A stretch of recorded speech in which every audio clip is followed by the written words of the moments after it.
जी। चीन की communist party की में अगर हम माओ और डेंग सियाओपिंग के ज़माने की कम्युनिस्ट पार्टी से तुलना करें, तो अब शी जिनपिंग के समय में पार्टी में क्या अंतर आया है? किस-किस बदलाव से पार्टी गुज़री है? देखिए, चीन में माओ त्से-तुंग के शासनकाल में चीन की कम्युनिस्ट पार्टी को कई अंदरूनी चुनौतियों का सामना करना पड़ा। चीन की कम्युनिस्ट पार्टी के जो तत्कालीन नेता थे, उनसे माओ त्से-तुंग गंभीर खतरा महसूस करते थे अपनी सत्ता को लेकर के। तो उन्होंने चीन की कम्युनिस्ट पार्टी को सत्ता पर बनाए रखने के लिए, चीन की शासन बनाए रखने के लिए या चीन के शासन पर अपनी पकड़ मजबूत बनाए रखने के लिए चीनी नेताओं का सफाया करना शुरू किया। देखिए, 50 के दशक में चीन के नेता माओ त्से-तुंग काफी शक्तिशाली नेता बनकर के उभरे थे, लेकिन उनकी शासन प्रणाली इनका जो ढर्रा था, उनकी जो नीतियां सब चल रही थी, उससे असंतोष पार्टी में पैदा हो रहा था। तो 50 के दशक में चीन की कम्युनिस्ट पार्टी के कई नेताओं ने माओ त्से-तुंग को चुनौतियां देनी शुरू की। माओ त्से-तुंग ने इससे निपटने के लिए सब 50 के दशक में ही जो असंतुष्ट नेता थे उनका सफाया करना शुरू किया। देखिए, उन्होंने एक बड़ा आंदोलन शुरू किया, let 100 flowers bloom, let 100 thoughts flourish, मतलब 100 फूलों को खिलने दो, 100 विचारों को पनपने दो। तो ऐसा आंदोलन चला करके उन्होंने चीन की कम्युनिस्ट पार्टी के असंतुष्ट नेताओं की पहचान की और उनका सफाया किया। और उसके बाद चीन में सांस्कृतिक क्रांति का 10 सालों का दौर आया। इस दौरान भी माओ त्से-तुंग ने अपने सभी विरोधियों का सफाया किया। तो चीन की कम्युनिस्ट पार्टी ने जब 1949 में नवचीन की स्थापना की, तो पहले 2.5 दशक तक चीन में काफी उथल पुथल का दौर रहा। चीन में आर्थिक प्रगति उतनी नहीं हो सकी, हालांकि एक समतावादी समाज की स्थापना में चीन काफी अग्रसर हो चुका था। चीन में जो सामंती समाज की प्रथाएं चल रही थी, उनका उन्मूलन किया, गरीबी उन्मूलन की दिशा में बहुत बड़ा कदम उठाया।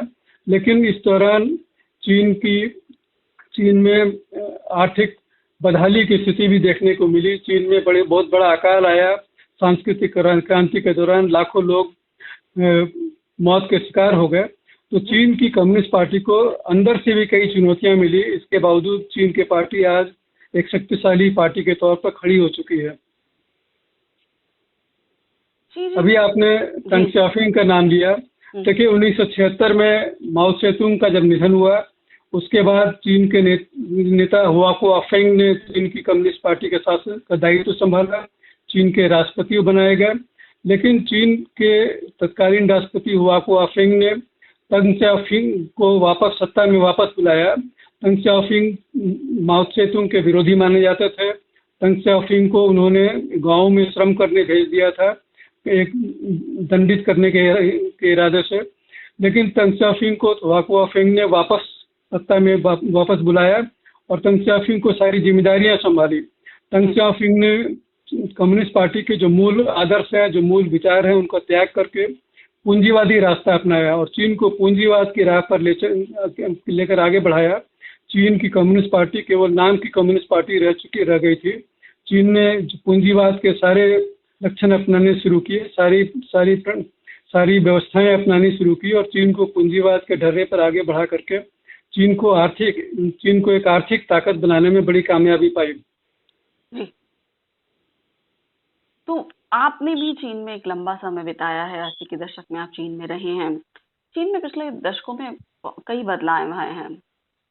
तो ऐसे में अब अगर आप देखते हैं शी जिनपिंग के समय में, तो पार्टी की क्या स्थिति है, आंतरिक हालात कैसे हैं, और जिस तरह से चीन के राष्ट्रपति शी जिनपिंग ने चीन की राजनीति में अपनी जड़ें बहुत गहरी कर ली हैं, एक तरह से उनका कम्युनिस्ट पार्टी पर पूरा कब्जा है। तो इस पूरे समीकरण को, इस पूरी स्थिति को आप कैसे देखते हैं वहाँ की जनता के लिहाज से? देखिए, 80 के दशक में तंग शाओपिंग ने चीन की बागडोर संभाली और उन्होंने चीन को एक सुचारू व्यवस्था प्रदान की, एक सरकार चलाने की एक सुचारू प्रणाली देश को मुहैया कराई। उन्होंने एक नियम और कानून के तहत सरकार के चलाने की व्यवस्था खड़ी की, जिसके तहत चियांग चायमिन और हू चिनटाओ चीन के राष्ट्रपति बने। दोनों का कार्यकाल एक निर्धारित किया गया 5-5 साल का। 10 साल तक जियांग जमीन चीन के राष्ट्रपति रहे और 10 साल तक हु चिनताओ चीन के राष्ट्रपति रहे। तो इन दोनों राष्ट्रपतियों के शासनकाल के दौरान चीन आर्थिक विकास की राह पर आगे बढ़ने की ओर अग्रसर हुआ। चीन इन दोनों ने बाकी दुनिया के साथ रिश्तों को लेकर के एक उदार रवैया अपनाया। इनकी नीतियों में आक्रामकता नहीं थी, ये सहयोग की भावना से आगे बढ़ रहे थे। लेकिन शी चिनपिंग 2012 में जब चीन की कम्युनिस्ट पार्टी के महासचिव बने और 2013 में चीन के राष्ट्रपति बने, तब इनकी नीतियों में काफी आक्रामकता देखी गई। उन्होंने जो पहले से चली आ रही प्रथाओं को तोड़ा। चीन की कम्युनिस्ट पार्टी पर अपनी पकड़ मजबूत करने के लिए जो चीन की सेंट्रल मिलिट्री कमीशन है उसका दायित्व तो अपने हाथ में संभाला। चीन की कम्युनिस्ट पार्टी के जो पॉलिट ब्यूरो है उसके सभी कमान अपने हाथ में संभाला। तो चीन पर शासन करने के लिए उन्होंने अपना एक छत्र साम्राज्य स्थापित किया। तो इस तरह से उन्होंने चीन की सत्ता पर अपनी पकड़ मजबूत की। इस दौरान उन्होंने भी अपने भीतर, पार्टी के भीतर अपने सभी विरोधियों का सफाया करना शुरू किया। भ्रष्टाचार का मुहिम चला करके इन्होंने जो विरोधी नेताएं हैं, सेना के जो आला जनरल हैं, इन सभी नेताओं को पकड़ कर जेल में डाल दिया। और जो मानवाधिकार के एक्टिविस्ट थे, जो वकील लोग थे, इनके खिलाफ भी एक राष्ट्रवादी मुहिम चलाया। 2015 में व्यापक पैमाने पर इनकी धरपकड़ की, जिसे 709 क्रैकडाउन भी कहते हैं। तो इस तरह एक जमीनी स्तर पर और शिखर स्तर पर हर तरह का विरोध शी चिनपिंग ने अपने सामने से खत्म किया और अपने सामने किसी भी चुनौती को बेअसर किया। जी, चीन को एक ऑथोरिटेरियन राष्ट्र माना जाता है। आपने वहाँ 80 के दशक में आप रहे हैं। अब बतौर पत्रकार आप वहाँ पर जो जिस तरह कहा जाता है कि लोकतंत्र में तो पत्रकारों को काफी लिबर्टी होती है, लेकिन आज के चीन की भी बात करें तो या उस समय भी थे तो कितना फ्री है वहाँ जर्नलिज्म? कम्युनिस्ट पार्टी की क्या पॉलिसी होती है, क्या रवैया होता है पत्रकारिता को लेकर या पत्रकारों को लेकर? देखिए, दुनिया की किसी भी देश में कम्युनिस्ट पार्टी हो, उसका चरित्र और स्वभाव रहा है तानाशाही से काम करने का। जो तानाशाही प्रवृत्ति है, अधिनायकवादी प्रवृत्ति है, उसी प्रवृत्ति से चीन की कम्युनिस्ट पार्टियां काम करती रही हैं। और चीन की कम्युनिस्ट पार्टी के शासनकाल में पत्रकारिता को कुछ छूट दी गई, लेकिन उनमें से उन पर सबसे बड़ी बंदिश यह थी कि उस जो सत्ता संभालने वाले चीनी कम्युनिस्ट पार्टी के नेता हैं उनके खिलाफ आवाज न उठाएं। उन्हें एक मामूली छूट इस तरह दी गई कि जो व्यावसायिक जगत है, इनमें यदि कोई भ्रष्टाचार है तो उसका उजागर कर सकते हैं, लेकिन कम्युनिस्ट नेताओं के खिलाफ नहीं बोल सकते, कम्युनिस्ट पार्टी की नीतियों के खिलाफ नहीं बोल सकते। और यदि ऐसा करता हुआ कोई पाया गया तो उसे कम्युनिस्ट विरोधी होने का और चीन विरोधी होने का तमगा दे करके उसे दंडित भी किया जाता है। तो चीन किसी भी हालत में चीन में पत्रकारिता स्वतंत्र नहीं कही जा सकती। हालांकि चीन में सरकारी मीडिया और टेलीविजन मीडिया और प्रिंट मीडिया का काफी फैलाव हुआ है, लेकिन इन सभी पर सरकारी अंकुश बना रहता है। सरकार के खिलाफ बोलने की कोई भी अखबार या टेलीविजन चैनल बोलने की हिम्मत नहीं कर सकता। तो सरकार पर पूरी तरह नियंत्रण बना हुआ है, किसी तरह की आज़ादी उनमें नहीं है। और यदि कोई इस तरह की अभिव्यक्ति की आज़ादी की मांग करने लगता है तो उसे दंडित किया जाता है। जी, तो जाहिर तौर पर कम्युनिस्ट कंट्रीज में पत्रकारिता उस तरह से नहीं होती जैसे कि लोकतांत्रिक देशों में होती है, लोकतांत्रिक सरकारों में होती है। और कम्युनिस्ट पार्टी के बारे में जिस तरह कह रहे हैं कि वहाँ आप सरकार के खिलाफ नहीं बोल सकते, कम्युनिस्ट पार्टी के खिलाफ नहीं बोल सकते, तो कंट्रोल्ड मीडिया है, मैक्सिमम कंट्रोल है मीडिया के ऊपर। और अगर ऐसा कोई करता है, सरकार के खिलाफ लिखता है, कम्युनिस्ट पार्टी के खिलाफ लिखता है, तो उसको अलग अलग धाराओं में देशद्रोही बनाकर जेल में डाल दिया जाता है। तो जाहिर तौर पर इंफॉर्मेशन बाहर नहीं आ पाती बहुत सारी। चीन के का जो एक सोच है कि वो दुनिया भर में खुद को ताकतवर एक मुल्क बनाना चाहता है, उस स्ट्रैटेजी पर काम कर रहा है। इसे आप कैसे देखते हैं? और चीन का जो लगातार अपने दूसरे देशों के प्रति आक्रामक रवैया है, क्या ये चीन की कम्युनिस्ट पार्टी अपनी नाकामियों पर पर्दा डालने के लिए जो अपनी विदेश नीति है उसको आक्रामक रखती है? देखिए, राष्ट्रपति शी जिनपिंग ने 2013 में जब से सत्ता संभाली है, सत्ता पर पकड़ मजबूत करने के लिए उन्होंने अंदरूनी विरोध को कुचलना शुरू किया है और अपने को राष्ट्रवादी नेता के तौर पर स्थापित करने के लिए आम जनता के बीच राष्ट्रवादी भावनाओं को उभारने की कोशिश की है।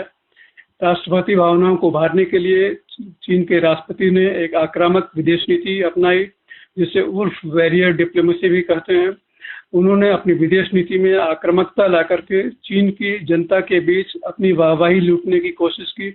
उन्होंने 2013 में बेल्ट एंड रोड प्रोजेक्ट की शुरुआत की, जिसके तहत वो सारी दुनिया से चीन को जोड़ने की एक महत्वाकांक्षी परियोजना लाकर जनता के सामने पेश करना चाहते थे और अपनी जनता को बताना चाहते थे कि वो दुनिया पर किस तरह अपना प्रभुत्व बढ़ाना चाहते हैं, अपना प्रभाव बढ़ाना चाहते हैं। चीन की जो मिडिल किंगडम की प्राचीन मानसिकता रही है, उसी के अनुरूप वो चीन को फिर से पूरी दुनिया में स्थापित करना चाहते हैं।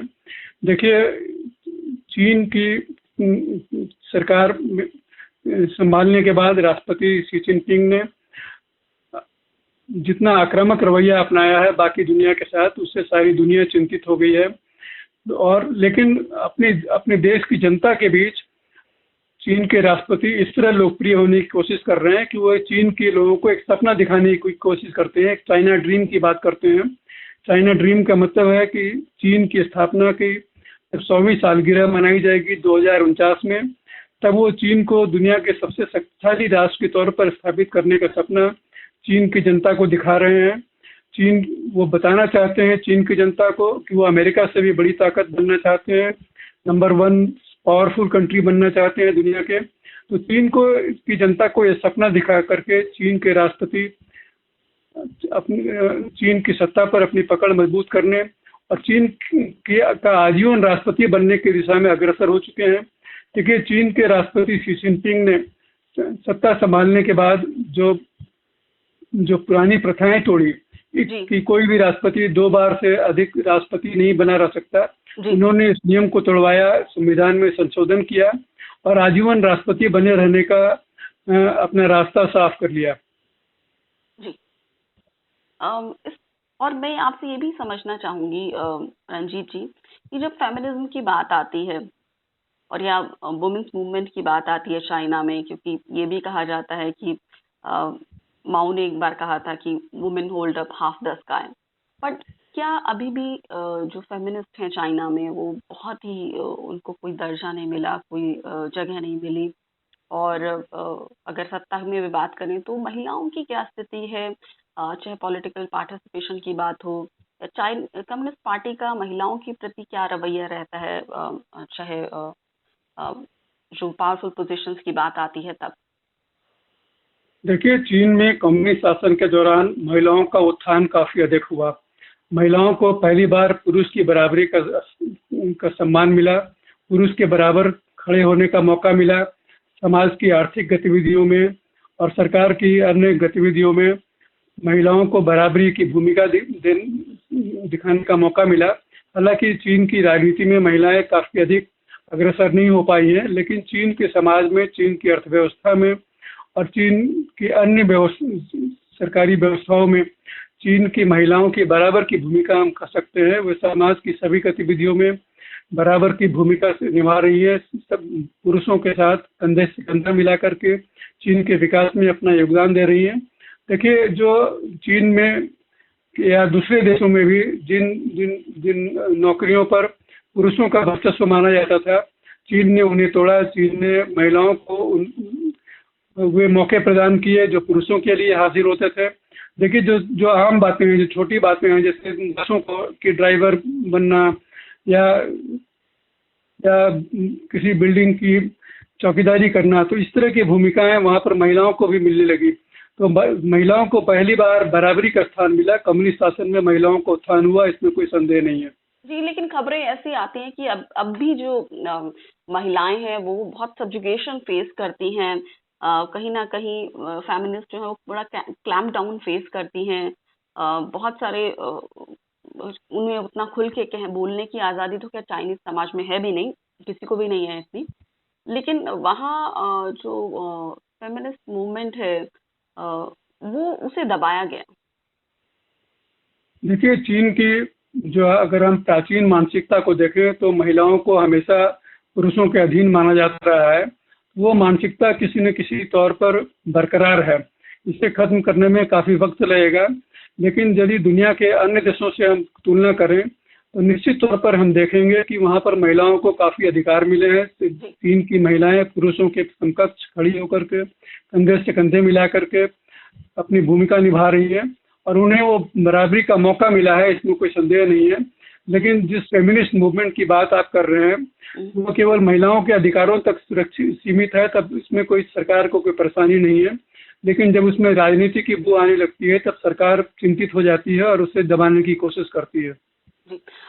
चीन में कम्युनिस्ट पार्टी पर करप्शन के, नेपोटिज्म के आरोप भी लगते रहते हैं, और पार्टी में और सरकार में करप्शन का मुद्दा चीन की राजनीति और वहाँ के समाज में कितना महत्वपूर्ण है? देखिए, 80 के दशक में तंग शाओपिंग ने जब से चीन में आर्थिक सुधार का माहौल खड़ा किया, तब से चीनी नौकरशाहों को आर्थिक विकास के दौर में अपनी भूमिका निभाने का भी, एक स्वतंत्र तौर पर अपनी भूमिका निभाने का मौका मिला और इसमें भ्रष्टाचार को भी बढ़ावा मिला। तो चीन की सेना में, चीन की नौकरशाही में, चीन की सरकार में भ्रष्ट अधिकारियों की काफी अच्छी बनी, अच्छी उनका उन्हें फलने फूलने का मौका मिला। तो निश्चित तौर पर हम कह सकते हैं कि चीन में भ्रष्टाचार पहले से काफी अधिक बढ़ चुका है। लेकिन जब से शी जिनपिंग ने शासन संभाला है, उन्होंने इन भ्रष्ट अधिकारियों का सफाया के नाम पर अपने विरोधी नेताओं को भ्रष्ट बता करके अपनी सत्ता पर अपनी पकड़ मजबूत करने के लिए एक भ्रष्टाचार विरोधी मुहिम देश में चलाया। तो भ्रष्टाचार के खिलाफ जो लड़ाई चीन में खड़ी की गई है वो राजनीतिक वजहों से ज्यादा हम कह सकते हैं, सामाजिक और आर्थिक वजहों से कम कह सकते हैं। उसमें राजनीतिक वजह यह है कि चीन के राष्ट्रपति सत्ता पर अपनी पकड़ मजबूत करना चाहते हैं और भ्रष्टाचार विरोध के नाम पर अपने सारे विरोधी नेताओं का सफाया करने की रणनीति पर चल रहे हैं। भ्रष्टाचार के नाम पर वो अपने विरोधी नेताओं को क्या सफाया करने की नीति पर चल रहे हैं। तो अंत में मेरा यही सवाल है रंजीत जी आपसे कि जिस तरह की मौजूदा परिस्थितियां हम चीन में देखते हैं, चाहे उनके बॉर्डर पर ध्यान लगा देती है, अगर शी जिनपिंग को कहीं ऐसा लगता है कि इंटरनल कहीं प्रॉब्लम क्रिएट हो रही है, आंतरिक अगर समस्याएं हैं, तो क्या ऐसा लगता है कि वो बॉर्डर्स पर ध्यान लगा देती है जनता का, इसलिए कुछ न कहीं कभी किसी देश का कोई इशू उठा लिया, कभी अपने बॉर्डर पे किसी कोई झड़प कर ली किसी से, कभी साउथ चाइना सी का मुद्दा आ जाता है, कभी किसी और देश के साथ दिक्कत शुरू हो जाती है। तो चाइना की जो कम्युनिस्ट पार्टी है वो जिस तरह आपने भी बताया अभी कि वो अपने आप को एक बहुत ही शक्तिशाली, दुनिया भर में एक बहुत ही प्रभावशाली मुल्क के तौर पर देखना चाह रही है। तो अभी जो शी जिनपिंग की नीतियां हैं उसको देखते हुए ये पार्टी किस दिशा की ओर जाती हुई दिख रही है? देखिए, शी जिनपिंग ने 2013 में जब सत्ता संभाली और जिस तरह से तानाशाही प्रवृत्ति से काम करना शुरू किया, चीन की कम्युनिस्ट पार्टी और चीनी सेना के आला जनरलों ने असंतोष के स्वर उभारने शुरू किए, उनके खिलाफ आवाजें बुलंद करनी शुरू की। चीन राष्ट्रपति शी जिनपिंग ने इन सभी नेताओं को दबाने के लिए, इनकी आवाजें कुचलने के लिए एक नया अभियान शुरू किया। देखिए, चीन की जो कम्युनिस्ट पार्टी है और इसके जो आला नेता हैं शी जिनपिंग, इन्होंने जनता के बीच अपनी पकड़ मजबूत करने के लिए, अपनी छवि बेहतर करने के लिए अपनी राष्ट्रपति भावनाओं को उभारने की कोशिश की और इसीलिए उन्होंने चीन की विदेश नीति में एक आक्रामकता की छवि पेश की, एक आक्रामक रवैया अपनाया और इसी नीति के तहत अब पड़ोसी देशों को उन्होंने तंग करना शुरू किया, उन पर अपनी प्रभुत्व बनाने की कोशिश की। अपने जो सागरीय इलाके हैं, दक्षिण चीन सागर के पड़ोसी समुद्र तटीय इलाके हैं, उन पर अपना विस्तार करने की रणनीति अपनाई। जो जिन देशों से चीन की जमीनी सेनाएं जुड़ती हैं भूटान है, नेपाल है, भारत है, इन सभी पर उन्होंने चीन की राष्ट्रपति ने अपना दबाव बढ़ाना शुरू किया, खास करके भारत के खिलाफ आक्रामक रणनीति अपनाई, ताकि वो दुनिया को बता सके, अपनी जनता को बता सके कि चीन किस तरह से ताकतवर देश के तौर पर खड़ा हो चुका है और चीन को कोई धमका नहीं सकता। चीन 18वीं और 19वीं सदी में जैसे विदेशी ताकतें थी, ब्रिटेन था, जापान था, जिसने चीन पर अपना प्रभुत्व जमाया, तो वो चीन की जनता को ये बताना चाहते हैं कि चीन अब ऐसी स्थिति से उबर चुका है, चीन को दुनिया की कोई भी ताकत धमका नहीं सकता। तो चीन की जनता को यह बता करके वो चीन के बीच, अपनी जनता के बीच अपनी छवि बेहतर करना चाहते हैं, अपनी स्थिति मजबूत करना चाहते हैं। जी, तो बहुत बहुत शुक्रिया रंजीत कुमार जी, विस्तार से चर्चा करने के लिए चीन की कम्युनिस्ट पार्टी पर। और 100 साल उसे पूरे हो रहे हैं और किस दौर से वो गुजरे, किस किस कौन कौन से पड़ाव आए चीन में, उस दौरान क्या परिवर्तन आए, किस तरह की जो भी पार्टी के अध्यक्ष रहे उनकी क्या नीतियां रही, और उसके आगे क्या जनता में किस तरह का वहाँ का माहौल रहा, वहाँ का रिस्पॉन्स कैसा रहा, मौजूदा जो राष्ट्रपति हैं शी जिनपिंग, उनकी क्या नीतियां हैं, वो किस और पार्टी को ले जाते हुए दिख रहे हैं, चीन की सरकार और कम्युनिस्ट पार्टी किस तरफ जा रही है, इस पर विस्तार से चर्चा करने के लिए बहुत बहुत शुक्रिया, धन्यवाद। धन्यवाद।